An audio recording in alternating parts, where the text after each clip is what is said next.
Hi, I'm Flavia and I'm going to take you through the next step in decorating a Christmas tree, which is putting lights on. Christmas tree lights are available both in incandescent and LED. I'm choosing to use these LED ones today. A couple of main reasons. The LED lights will never emit heat. They're always nice and cool to the touch. They're low wattage, so they're safe, especially around kids, dogs and husbands for that matter. And they also use much less power. Oh, and the fact that they last many years more also makes them really a good buy. So LED lights, the question is what colour? The colour comes down to how you're going to decorate your tree.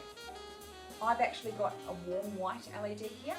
It has that hue that is reminiscent of the old-fashioned incandescent lights. The soft, romantic look. Works really great with reds, with golds, with champagnes. If I was, say, doing a more of a cool themed tree, something with a silver in it, a silver and blue, or even a silver and red, I would use a pure white light. These LED lights come with a function controller. 8 functions.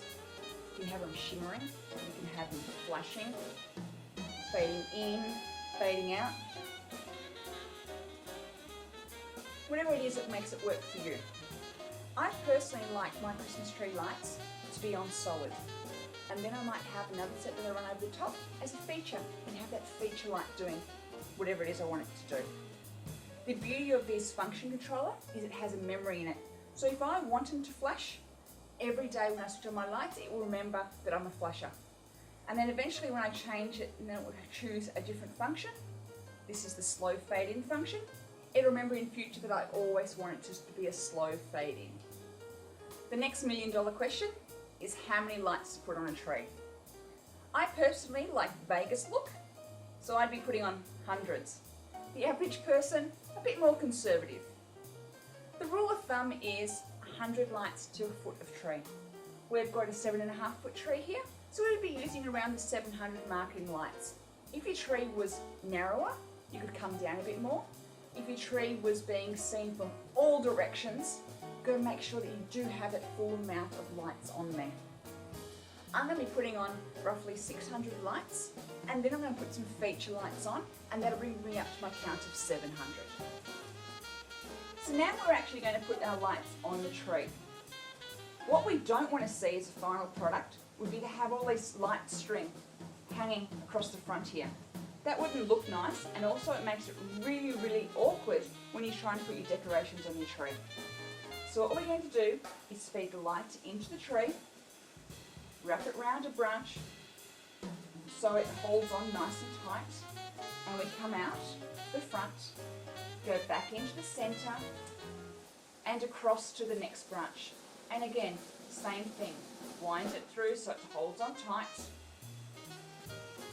And we're going to follow this all the way around the tree, starting at the bottom and working our way up. A good tip to remember when you're putting lights on your Christmas tree is to always have your lights switched on whilst they're being put on the tree. This will make it easier so you can stand back and have a look and see that you're covering all of the tree, because there'd be nothing worse than having your whole tree finished, lights on, decorations, all up, ready for the big final show to the family. On the lights go at night and you see there's a whole section of tree that you've missed out. I've got the base lights on the tree, so now I'm going to be putting some feature lights on. I'm choosing to put these on now, but you can also put them on at the very end after your tree is fully decorated. I've got these cute little pine cones, and they're not just straight on a string like these bulbs were that are on the tree at the moment. They're hanging at different lengths, and the beauty of that is that I can position them anywhere I want over the tree. I'm just going to lay this gently down the tree, no particular pattern, just to complement everything else.